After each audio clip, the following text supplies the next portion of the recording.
आपका फिर से स्वागत है। यह लेक्चर संख्या 33 है और आज हम इसे डबल इंटीग्रल के साथ कंटिन्यू रखेंगे, लेकिन सरफेस एरिया के सरफेस की गणना के लिए एक विशेष एप्लीकेशन के साथ। इसलिए हमने उदाहरण के तौर पर वॉल्यूम की गणना के लिए डबल इंटीग्रल्स के एप्लीकेशन को पहले ही देख लिया है और साथ ही इंटीग्रेशन के डोमेन का एरिया भी। और आज हम सरफेस एरिया की गणना के लिए अपनी चर्चा कंटिन्यू रखेंगे, ताकि यह याद किया जा सके कि हम एकल इंटीग्रल के मामले में कर्व लेंथ कंप्यूट कैसे करते हैं। उदाहरण के लिए हमारे पास यह कर्व है या फंक्शन है जो f(x) द्वारा दिया गया है, तो यह x अक्ष है और फिर यहाँ हमारे पास y अक्ष है और यह x की वैल्यू के संदर्भ में फंक्शन f(x) है। और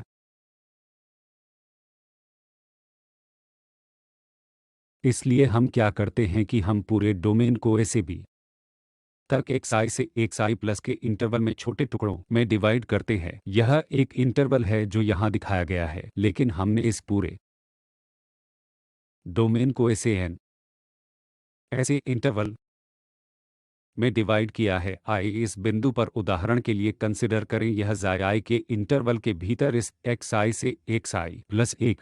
और इस पॉइंट xi के अनुरूप हम इस पॉइंट पर टेंजेंट खींचते हैं जो यहाँ xi और xi द्वारा दिया गया है और यह टेंजेंट इस टेंजेंट की लेंथ है।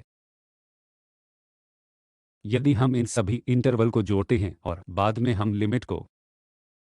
इन इंटरवल की चौड़ाई के रूप में लेते हैं जो 0 हो जाती है, उस स्थिति में अंत में हम कर्व लंबाई प्राप्त कर सकते हैं। तो विचार यह है कि यहाँ केवल टेंजेंट के इस भाग को दिखाया गया है, इसलिए यह इस xi पॉइंट पर टेंजेंट रेखा है और इंटरवल की लंबाई यहाँ डेल्टा xi है और यह माना जाता है कि कोण जो टेंजेंट x अक्ष से बनाता है, इसलिए हमने इसे थीटा से डिनोट किया है। इसलिए हमारे पास यह लेंथ यहाँ डेल्टा li है, यहाँ आधार में यह लंबाई डेल्टा xi है और यह कोण थीटा अब कर्व की लेंथ है, तो इस कर्व की लेंथ l है। इसलिए अब यहाँ हमारा कर्व l है और इस कर्व l की लेंथ तब दी जाएगी जब हम टेंजेंट्स के इन सभी भागों को जोड़ेंगे और फिर लिमिट का प्रयोग करेंगे, क्योंकि यदि आप लिमिट इस्तेमाल नहीं करेंगे तो हमारे पास एरर आ जाएगा, क्योंकि यह टेंजेंट इस इंटरवल डेल्टा xi में कर्व को निरूपित नहीं कर रही है। लेकिन जब यह डेल्टा xi 0 पर जाएगी तो अंत में हम इस कर्व की लेंथ की गणना इसे b तक करेंगे। इसलिए हम इसकी लिमिट को i से n तक प्राप्त करना चाहते हैं ताकि इसे समाप्त कर सके और फिर यह डेल्टा li पर पूरा किया जाएगा और फिर लिमिट n इंफिनिटी की ओर अग्रसर होती है। और अब यह डेल्टा li को हम डेल्टा xi और फंक्शन f के टर्म्स में लिखेंगे। यहाँ अब हमारे पास इस त्रिभुज से यह संबंध है कि इस थीटा का cos delta xi over delta li है, इसलिए जो यहाँ दिया गया है वह delta xi over delta li वह कॉस थीटा है। या हम यहाँ से प्राप्त कर सकते हैं कि यह delta li 1 over cos theta delta xi है, इसलिए यह कॉस थीटा फिर से इस ट्रिग्नोमेट्रिक इक्वलिटी से हमारे पास cos theta 1 over 1 plus tan square theta के इक्वल है। इसलिए यह 1 over 1 plus tan square theta cos theta है, क्योंकि हमारे पास इस पर 1 है और फिर स्क्वायर रूट 1 प्लस इसे हम sine square theta over cos square theta के रूप में लिख सकते हैं। इसलिए cos square theta plus sine square theta 1 होगा और यह कॉस स्क्वायर थीटा न्यूमेरेटर में जाएगा, इसलिए इस कॉस के साथ समाप्त होगा केवल थीटा। तो यह इक्वलिटी कॉस थीटा इक्वल है 1 ओवर स्क्वायर रूट व प्लस टैन स्क्वायर थीटा के। हम फिर से यहाँ से 1 ओवर कॉस थीटा प्राप्त कर सकते हैं, इसलिए यदि आप दोबारा से लिखते हैं अब इसे उल्टा करते हैं तो हमें यहाँ 1 ओवर कॉस थीटा इक्वल मिलेगा square root 1 plus tan square theta के, और यह टेंजेंट थीटा। तो यह थीटा वह कोण है जो यह टेंजेंट एक्स अक्ष के साथ बनाती है, इसलिए यह कुछ भी नहीं है लेकिन टैन थीटा पहला डेरिवेटिव है जो पहले जियोमेट्रिकल इंटरप्रिटेशन व्याख्या है। तो यह टैन थीटा उस पॉइंट पर पहले डेरिवेटिव के अलावा और कुछ नहीं है, यह जाई आई है, इसलिए हमने इस टैन थीटा को यहाँ पहले डेरिवेटिव से बदल दिया है जो कि जाई आई है, और इस होल स्क्वायर को अब इन दो संबंध में से हम निकाल सकते हैं। यहाँ पर हम इस 1 ओवर कॉस थीटा को हटा सकते हैं और हम इस डेल्टा एल आई को प्राप्त कर सकते हैं जो कि इक्वल है, इसलिए 1 ओवर कॉस थीटा को बदल दिया जाएगा 1 प्लस एफ प्राइम जाई आई से और होल स्क्वायर, और फिर हमारे पास यहाँ डेल्टा एक्स आई है, तो यह डेल्टा एल आई इस समेशन में हम इसे 1 प्लस एफ प्राइम जाई आई के स्क्वायर रूट द्वारा बदल देंगे और इस डेल्टा जाई से गुणा करेंगे, इसलिए अब ऐसा करने पर हमें यह एल मिलता है लिमिट आई इक्वल 1 से n तक, और यह डेल्टा एल आई को डेल्टा एक्स के और दिए गए फंक्शन f के टर्म्स पर बदल दिया जाता है, इसलिए 1 प्लस एफ प्राइम जाई आई होल स्क्वायर डेल्टा जाई हो जाता है। और अब हम इसे उस परिभाषा के अनुसार इंटीग्रल के टर्म्स में लिखेंगे जिसे हमने पहले ही सीखा है, इसलिए यदि यह लिमिट एग्जिस्ट करती है तो हम वास्तव में इसको निरूपित कर सकते हैं, या हम इसे डिनोट करेंगे इंटीग्रल टर्म्स में a से b तक जो कि डोमेन a से b है, और यह स्क्वायर रूट 1 प्लस पहला डेरिवेटिव f होल स्क्वायर और dx है, तो यह इंटीग्रल a से b और square root 1 plus F prime square dx हमें इस कर्व की कर्व लेंथ देगा जो फंक्शन f द्वारा रेंज a से b में दिया जाता है। तो हमने क्या सीखा है कि कर्व लेंथ के मामले में सूत्र दिया जाता है स्क्वायर रूट 1 प्लस और डेरिवेटिव होल स्क्वायर। इसका विस्तार हमारे पास सरफेस की गणना के लिए होगा, जहां टेंजेंट रेखा के बजाय हमारे पास टेंजेंट प्लेन की अवधारणा होगी, और यहां हमने टेंजेंट के टुकड़े लिए हैं और फिर हमने लिमिट लेने के बाद उन्हें जोड़ दिया है, जिससे हमें कर्व की लेंथ प्राप्त हुई। अब दो आयामी के मामले में हमारे पास सरफेस है और हम अब टेंजेंट प्लेन लेंगे या टेंजेंट प्लेन के टुकड़े, और फिर हम उन टुकड़ों को जोड़ देंगे और लिमिट लेने के बाद मूल रूप से हमें सरफेस का सरफेस एरिया मिल जाएगा। तो यह इसका ट्रिवियल विस्तार है, हम औपचारिक सिद्ध के माध्यम से नहीं जाएंगे, लेकिन यदि आप इस एक वेरिएबल के मामले की अवधारणा को समझ गए हैं तो यहाँ इंटीग्रल जो कर्व लेंथ की गणना करता है दिया गया है square root 1 plus F prime square dx द्वारा। हम अभी यहाँ बस एक विस्तार करेंगे सरफेस एरिया की गणना के लिए, इसलिए कर्व लेंथ के लिए हमने अभी अभी देखा है कि सूत्र था a से b डोमेन तक हम इस इंटीग्रैंड की इंटीग्रेटिंग कर रहे हैं, जो कि इसका 1 plus F prime square root था। सरफेस के मामले में जब हमारे पास एक फंक्शन z जो कि एफ एक्स वाई के इक्वल होता है तो यहाँ सरफेस z द्वारा दी गई है एफ एक्स वाई के इक्वल है, तो यह यहाँ का सरफेस है। और अब हम सरफेस एरिया को फिर से उसी के समान प्राप्त कर सकते हैं जो हमारे पास है। एक आयामी मामले के लिए हमारे पास डबल इंटीग्रल है। हम चर्चा करेंगे कि अब यहाँ डोमेन क्या है। हम लेंगे स्क्वायर रूट 1 प्लस, जैसे यहाँ हमारे पास डेरिवेटिव है यहाँ भी हमारे पास पहला ऑर्डर पार्शियल डेरिवेटिव है, इसलिए पहला partial derivative x whole square के संदर्भ में प्लस पार्शियल डेरिवेटिव y के संबंध में दिए गए फंक्शन के होल स्क्वायर, और फिर हम इंटीग्रेट करते हैं इस इंटीग्रैंड को डोमेन पर जो एक्स वाई प्लेन में है, और यह एक्स वाई प्लेन में सरफेस के प्रोजेक्शन के अलावा और कुछ नहीं है, इसलिए हमारे पास जेड अक्ष पर दी गई कुछ सरफेस है, और यदि हम उस सरफेस को इस एक्स वाई प्लेन में प्रोजेक्ट करते हैं तो डी एक्स वाई प्लेन में बिल्कुल वही डोमेन होगा। तो डी सरफेस का प्रोजेक्शन है एक्स वाई प्लेन में। और इसी तरह क्योंकि यह इक्वेशन हमने तब तैयार किया था जब फंक्शन दिया गया था, क्योंकि यह z इक्वल है एक्स वाई के फंक्शन के, और यहाँ हमें ध्यान देना चाहिए कि पार्शियल डेरिवेटिव्स x और y के संदर्भ में लिए गए थे जो कि प्राकृतिक था। और उदाहरण के लिए फंक्शन दिया गया है जैसे x साई एक्स जेड है, यू वाई जेड, या यह y द्वारा साई एक्स जेड के इक्वल दिया गया है, उस स्थिति में सूत्र बदल जाएगा। जाहिर है इस मामले में x इक्वल है y और z फंक्शन के, तो y और z के संदर्भ में पार्शियल डेरिवेटिव्स दिखाई देगा। और यह डोमेन y z प्लेन में सरफेस का प्रोजेक्शन होगा, और उस स्थिति में जब फंक्शन y द्वारा दिया गया साई एक्स जेड के इक्वल है, इंटीग्रैंड में x और z के संबंध में व्युत्पन्न होंगे, और फिर से इंटीग्रेशन का डोमेन x z प्लेन में होगा जहां हम इसे इंटीग्रेट कर रहे हैं। इस इंटीग्रैंड को यहाँ इंटीग्रेट कर रहे हैं, इसलिए यहाँ पहले मामले में x म्यू एक्स वाई और z के इक्वल है। हमारे पास यहाँ डोमेन होगा जिसे इस डी हैट द्वारा दर्शाया गया है। और अब integrand 1 plus del x over del y whole square और del x over del z बन जाएगा, क्योंकि y और z अब इंडिपेंडेंट वेरिएबल हैं, इसलिए पार्शियल डेरिवेटिव्स y और z के संदर्भ में होंगे, और dy dz। और अब यह D hat Y Z surface में उस प्लेन का प्रोजेक्शन होगा, या जब y द्वारा फंक्शन दिया जाता है तो साई z के इक्वल होता है, तो हमारे पास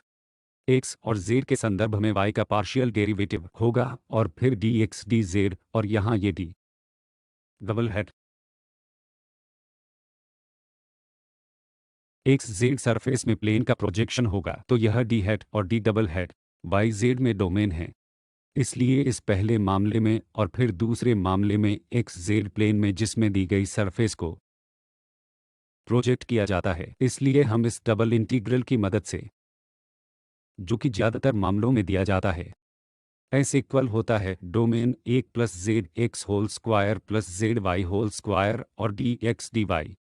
जब फंक्शन को परिभाषित किया जाता है z के रूप में, तो z इक्वल होता है एफ एक्स वाई के हम सरफेस एरिया कंप्यूट कर सकते हैं। इसलिए याद रखें कि जब हमारे पास उस एक्स वाई प्लेन सरफेस के अंतर्गत वॉल्यूम की कंप्यूट के लिए एप्लीकेशन था, तो सूत्र बस इस इंटीग्रैंड के अलावा, और हमारे पास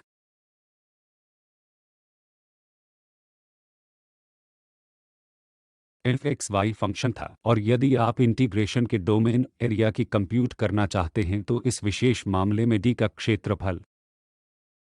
तो हम बस इस इंटीग्रैंड को सेट करेंगे, और एक के रूप में हमारे पास तीन एप्लीकेशंस हैं। एक तो इस डोमेन डी का एरिया था, दूसरा एक इस सरफेस के अंतर्गत एक्स वाई प्लेन पर वॉल्यूम था, जो फिर से डबल इंटीग्रल द्वारा दिया गया था, जहां इंटीग्रैंड बस एफ एक्स वाई था। और अब हमारे पास सरफेस एरिया कंप्यूटेशन के लिए है, जहां integrand square root 1 plus Z x square plus Z Y square है। इसलिए अब हम इस समस्या को लेंगे, स्फीयर के सरफेस एरिया को कंप्यूट करें। X square plus Y square plus Z square equal है ए स्क्वायर के, तो हमारे पास एक स्फीयर है जो 0 0 0 पर केंद्रित है, और इस इक्वेशन द्वारा दिया गया है x square plus Y square plus Z square equal है ए स्क्वायर के, तो स्फीयर की त्रिज्या हुई। इसलिए हम अब सरफेस एरिया को कंप्यूट करना चाहते हैं, तो हम उदाहरण के लिए स्फीयर के ऊपरी आधे भाग को लेंगे, और यदि हम स्फीयर के ऊपरी आधे भाग को प्रोजेक्ट करते हैं, तो यह हमें एक्स वाई प्लेन में त्रिज्या ए का सर्कल देगा। इसलिए अगर हम इसे इनमें से किसी एक प्लेन पर प्रोजेक्ट करते हैं, चाहे वह वाई जेड या जेड एक्स या एक्स वाई हो, तो हम एक्स वाई प्लेन में प्रोजेक्ट करते हैं, तो एक्स वाई प्लेन में यह ए त्रिज्या का एक सर्कल होगा जो 0 पर केंद्र होगा। तो अब हमारे पास डोमेन है जो एक्स वाई प्लेन में सर्कुलर डिस्क है, और फिर सरफेस इसके द्वारा दिया जाएगा। साधारण तौर पर z इक्वल है square root a square minus x square minus Y square के, क्योंकि हम स्फीयर के ऊपरी भाग को ले रहे हैं, और हम इसे होल स्फीयर के सरफेस एरिया को कंप्यूट करने के लिए दोगुना कर सकते हैं। हम केवल स्फीयर के ऊपरी आधे भाग के पॉजिटिव भाग को ले रहे हैं और जब हम एक्स वाई प्लेन में प्रोजेक्ट करते हैं तो हमें यहाँ एक त्रिज्या का सर्कल मिलेगा और जिसका केंद्र 0 0 होगा। ठीक है, तो इक्वेशन जो हमें यहाँ सरफेस देगी, जो कि मैंने अभी ऊपरी हाफ के लिए पॉजिटिव भाग पर चर्चा की है, हम लेंगे z बराबर स्क्वायर रूट एक माइनस माफ करना s square minus x square minus Y square ऊपरी भाग के लिए है। और अब हमें कंप्यूट करने की आवश्यकता है क्योंकि सूत्र में हमें x के संदर्भ में z के पार्शियल डेरिवेटिव की आवश्यकता है और साथ ही 2y के संदर्भ में सेट के पार्शियल डेरिवेटिव की आवश्यकता है। इसलिए x के संदर्भ में सेट के पार्शियल डेरिवेटिव के लिए तो यह यहाँ हाफ पावर है, इसलिए हम प्राप्त करेंगे तो यह a square minus x square minus Y square power half है। और जब हम इसे x के संदर्भ में डिफरेंशिएट करते हैं तो आधा समान व्यंजक प्राप्त होगा जो यहाँ है और 1/2 माइनस 1 है, तो यह यहाँ माइनस आधा होगा और फिर इसका डेरिवेटिव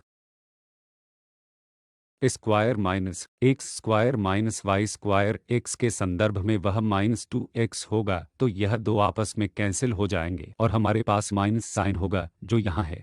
और यह x जो न्यूमेरेटर में है और यह पावर जो माइनस हाफ है डिनोमिनेटर में आ रही है। तो यह पार्शियल डेरिवेटिव है x के संदर्भ में इस फंक्शन का और फिर y के संदर्भ में हमारे पास ऐसे ही पार्शियल डेरिवेटिव्स है, केवल अंतर x होगा यहाँ y है और डोमेन इंटीग्रेशन जिस पर हमने अभी चर्चा की है, जब हम इस ऊपरी आधे स्फीयर को एक्स वाई प्लेन में प्रोजेक्ट करते हैं तो हमें यहाँ ए त्रिज्या का एक सर्कल प्राप्त होगा और इस सर्कल की इक्वेशन स्वाभाविक होगी x square plus Y square equal है ए स्क्वायर। तो मान लें कि यह एक्स अक्ष है और यह यहाँ वाई अक्ष है, इसलिए सरफेस कंप्यूटेशन के लिए सूत्र हम इसे यहाँ 2 टाइम्स 2 गुना कर देंगे क्योंकि हम इस स्फीयर के केवल ऊपरी भाग को कंसिडर कर रहे हैं। तो हमारे पास निचला हिस्सा भी है, इसलिए हम इसे यहाँ 2 के साथ 2 गुना कर सकते हैं और फिर यह माइनस ए से ए तक। तो आइए पहले y के संदर्भ में आंतरिक को ठीक करें। इसके लिए हम y की दिशा में इस सर्कल से सर्कल के ऊपरी आधे भाग में जा रहे हैं। इसका मतलब है कि यह minus square minus x square, तो यहाँ से y एक स्क्वायर रूट होगा square minus x square plus minus के साथ है, इसलिए यह माइनस साइन के साथ होगा और ऊपरी आधा प्लस साइन के साथ होगा, इसलिए हम नीचे से माइनस के साथ प्लस की ओर बढ़ रहे हैं। तो minus square minus x square से plus square minus x square ऊपरी भाग और फिर ये रेखाएं यहाँ x की दिशा में हम इस माइनस ए से प्लस ए की ओर x की दिशा में बढ़ रहे हैं, इसलिए माइनस ए से प्लस ए और फिर यह इंटीग्रेंड जो 1 plus Z x whole square plus Z x z y है, तो यहाँ जेड वाई होल स्क्वायर है और फिर डी वाई डी एक्स। इसलिए यह वह सरफेस है जिसे अब हम डबल इंटीग्रल को कंप्यूट करना चाहते हैं, जो हमें स्फीयर का सरफेस एरिया देगा। इसलिए अब हमारे पास x के संदर्भ में पार्शियल डेरिवेटिव है जो कि y के संदर्भ में z के इस पार्शियल डेरिवेटिव द्वारा दिया गया है और यह वही सूत्र था, यहाँ यह y के संदर्भ में था। इसलिए यदि हम इसे अभी सब्स्टिट्यूट करते हैं तो ये इन टर्म्स का होल स्क्वायर है जो हमें मिलेगा। हमें बस 1 plus x square over square minus x square minus Y square और फिर यहाँ भी y square over square minus x square minus Y square मिलेगा। तो इसे कॉमन लेने पर एक्स स्क्वायर और माइनस वाई स्क्वायर हमें यह मिलेगा, x square plus Y square cancel हो जाएंगे और फिर हम यह मिलेगा, इसलिए यह होगा square root a over a square minus x square minus Y square तो यह वही लिमिट्स हैं जो हमारे पास थी और integrand a over square root a square minus x square minus Y square और डी वाई डी एक्स है। तो अब अगर हम इसे पोलर कोऑर्डिनेट में कन्वर्ट देते हैं क्योंकि ऐसे इंटीग्रल की लिमिट्स को देखना आसान होगा और साथ ही इंटीग्रिन यह सुझाव देता है कि हमें उस पोलर कोऑर्डिनेट में कन्वर्ट होना चाहिए जिस पर पिछले लेक्चर में चर्चा की गई थी। इसका मतलब है कि यह x इक्वल है r cos theta substitute x equal है r cos थीटा और हम y के इक्वल लेंगे r साइन थीटा। तो अभी इस सब्स्टिट्यूशन के साथ और हमें भी खोजना होगा लिमिट्स को सर्कल के मामले में इसे प्राप्त करना ट्रिवियल है। थीटा के लिए हमारे पास 0 से 2 पाई है क्योंकि यह हमारा सर्कल है, इसलिए थीटा 0 से 2 पाई की ओर जाता है और आर के लिए 0 से a तक, इसलिए r 0 से सर्कल की ओर बढ़ेगा जिसका अर्थ है कि 0 से a तक हमारे पास इंटीग्रिन है a over square root a square और यह x square minus Y square, इसलिए माइनस साइन के साथ x square plus Y square है जो हमें वहां से मिलेगा x square plus Y square जो कि आर स्क्वायर के इक्वल है, इसलिए हमारे पास है स्क्वायर माइनस आर स्क्वायर है और यह फैक्टर r जो कि जैकोबियन है। या सीधे तौर पर हमने पोलर कोऑर्डिनेट्स से भी देखा है कि हमें यहाँ r के साथ अतिरिक्त फैक्टर भी मिलते हैं, तो हम इस इंटीग्रिन के साथ r डी थीटा प्राप्त करते हैं। और अब यह देखना आसान है क्योंकि वहाँ r मौजूद है और हमारे पास यह r स्क्वायर टर्म है, इसलिए हम अब इस इंटीग्रिन को r के संदर्भ में आसानी से इंटीग्रेट कर सकते हैं। इसलिए हमें क्या मिलेगा, यह पावर माइनस आधा था, इसलिए जब हम इस माइनस हाफ और प्लस एक को इंटीग्रेट करते हैं तो यह स्क्वायर रूट न्यूमरेटर में हो जाएगा। अब इसलिए हमारे पास एक स्क्वायर माइनस आर स्क्वायर है और यह दो फैक्टर हैं और यहाँ जो मिलेगा वह है, इसके लिए हमें यहाँ r की आवश्यकता है, इसलिए आधा हम वहाँ n को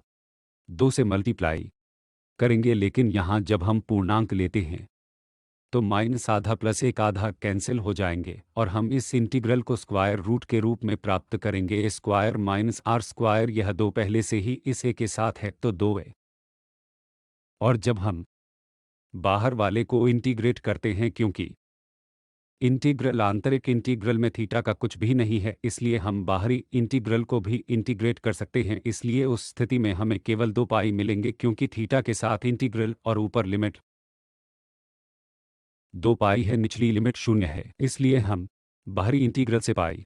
प्राप्त होगा और आंतरिक हमें square minus r square square root दे रहा है जिसकी लिमिट 0 से a तक है। यदि हम इस लिमिट को सब्स्टिट्यूट करते हैं तो यहाँ ऊपरी लिमिट हमें r की लिमिट 0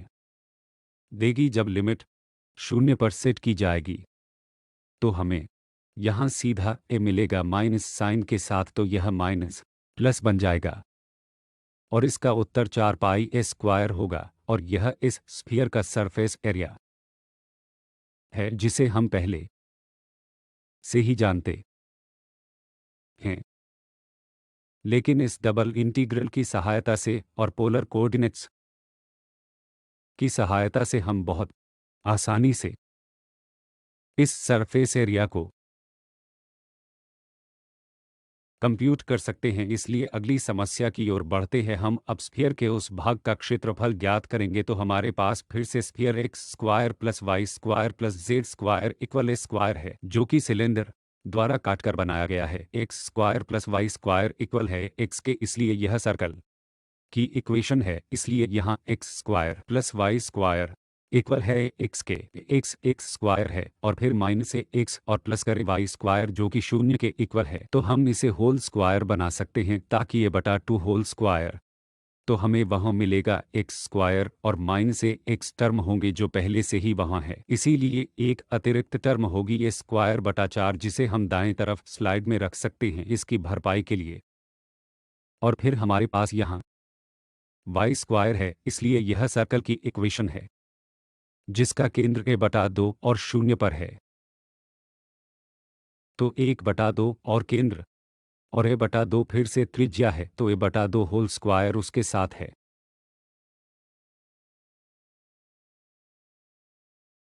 इसे साफ करें तो यहाँ हमारे पास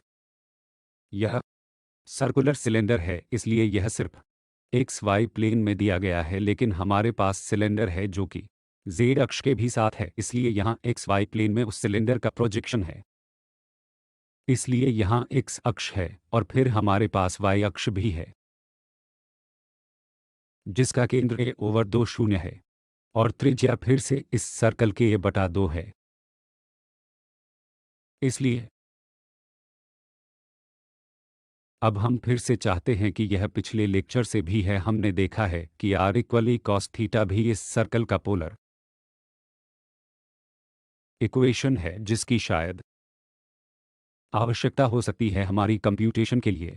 इसलिए यहाँ हमें फिर से जेड एक्स को कंप्यूट करने की आवश्यकता है, जैसे हमने पिछले उदाहरण में भी जेड वाई का मूल्यांकन किया था, और हम यहाँ सरफेस प्राप्त करना चाहते हैं इस स्फीयर की जिसे सिलेंडर द्वारा काट दिया जाता है। तो दोबारा हमें इसे 2 टाइम्स करना होगा क्योंकि यह स्फीयर है जिसके 2 भाग है, ऊपरी भाग और निचला भाग, और यह यहाँ इस सिलेंडर द्वारा काटा गया है। और हम अपने इंटीग्रेशन में, अपनी कंप्यूटेशन में इसके केवल ऊपरी भाग को कंसिडर कर रहे हैं। यहाँ तो हमें इस निचले भाग के कारण इसे 2 गुना करना है, इसलिए मूल रूप से 4 टाइम्स, क्योंकि हम केवल इस भाग पर विचार कर रहे हैं जो इस आधे सिलेंडर से काटा गया है, और उसके कारण हमें इसे 2 गुना करना होगा। और चूंकि हमारे पास यह स्फीयर है और इसका ऊपरी भाग और निचला भाग भी है, इसलिए इसके लिए हमें फिर से 2 से गुणा करना होगा। तो यह 4 टाइम्स है डोमेन डी इस सर्कल का ऊपरी हिस्सा है यहाँ। अब यह हमारा डोमेन है और इसलिए यह फिर से z/del y है, इसलिए हम चाहते हैं कि हम इसे वहां रखेंगे, और जैसा कि पिछले उदाहरण में देखा, हमें मिलेगा a/a² minus x square minus y square dx/dy 4 times, जिसका हम फिर से मूल्यांकन कर सकते हैं पोलर कोऑर्डिनेट की सहायता से। अब हम सर्कल के ऊपरी आधे भाग के इस ऊपरी आधे भाग के लिए लिमिट निर्धारित कर सकते हैं, इसलिए थीटा 0 से π/2 तक अग्रसर होता है, इसलिए यह थीटा जो इक्वल है के और 0 थीटा के जो इक्वल है π/2, और फिर r 0 से सर्कल में जाता है, इसलिए r 0 से सर्कल पर जाता है a cos थीटा, और हमारे पास a/a² माइनस r स्क्वायर के साथ r d थीटा है। इसलिए इसे फिर से इंटीग्रेट करना बहुत आसान है जैसा कि हमने पिछले उदाहरण में किया था। इसलिए एक बार जब हम इसे इंटीग्रेट कर लेंगे तो लिमिट 0 हो जाएगी, और ऊपरी लिमिट यह a cos थीटा है जो हमें यहाँ माइनस ए साइन थीटा देगा जब हम ऊपरी लिमिट को a square minus a square cos theta पर रखते हैं, जो हमें ये साइन थीटा देगा, और यह माइनस माइनस प्लस, और जब r 0 पर सेट होगा तो हमें a प्राप्त होगा, तो यह माइनस ए साइन थीटा प्लस ए हो जाएगा, और फिर हम थीटा के संदर्भ में यहाँ इंटीग्रेट करेंगे, इसलिए यह साइन थीटा कॉस थीटा और ए थीटा को 0 से π/2 तक लिमिट कर देगा। और एक बार जब हम इसको कंप्यूट कर लेंगे तो हमें यह 2a स्क्वायर और π-2 मिलेगा, इसलिए केवल कठिन भाग यहाँ इंटीग्रल की लिमिट फिक्स करना है और हमें ध्यान रखना होगा। इसलिए इस मामले में स्फीयर को सिलेंडर द्वारा काटा गया था, इसलिए एक्स वाई प्लेन पर यह प्रोजेक्शन सर्कल के अलावा और कुछ नहीं है, क्योंकि यह एक सर्कुलर सिलेंडर था और प्रोजेक्शन यहाँ इस सर्कल द्वारा दिया गया है। और फिर एक बार हम एक्स वाई प्लेन पर इस प्रोजेक्शन का पता लगा चुके हैं, तब हम आसानी से इंटीग्रेशन की लिमिट्स लगा सकते हैं। अंतिम उदाहरण जहां हम निर्धारित करेंगे कि पार्ट z का सरफेस एरिया एक्स वाई के इक्वल है जो कि सिलेंडर में स्थित है, x square plus Y square equal है 1 के, इसलिए हमारे पास फिर से सिलेंडर है, लेकिन यह शून्य केंद्र वाला सिलेंडर है और त्रिज्या 1, और हमारे पास यह z जो एक्स वाई के इक्वल है। हम सरफेस एरिया प्राप्त करना चाहते हैं, इसलिए यह पहले के उदाहरणों की तुलना में बहुत सरल है। इसलिए फिर से इस सिलेंडर का प्रोजेक्शन करने पर, क्योंकि सिलेंडर उस सरफेस को काट देता है, इसलिए उस सरफेस का प्रोजेक्शन एक्स वाई प्लेन पर और कुछ नहीं बल्कि सर्कल होगा, क्योंकि यह सिलेंडर सर्कुलर सिलेंडर है और यह सिलेंडर वहाँ सरफेस को काट रहा है ताकि यहाँ प्रोजेक्शन हो और हम बाहर निकल सकें। यह z इक्वल है एक्स वाई के, तो यह पार्शियल डेरिवेटिव x के संदर्भ में पार्शियल डेरिवेटिव y के संदर्भ में, जो कि यहाँ कंप्यूटेशन के लिए सूत्र में आवश्यक है। इसलिए इस डोमेन D पर, जो कि यहाँ दिया गया है, और हमारे पास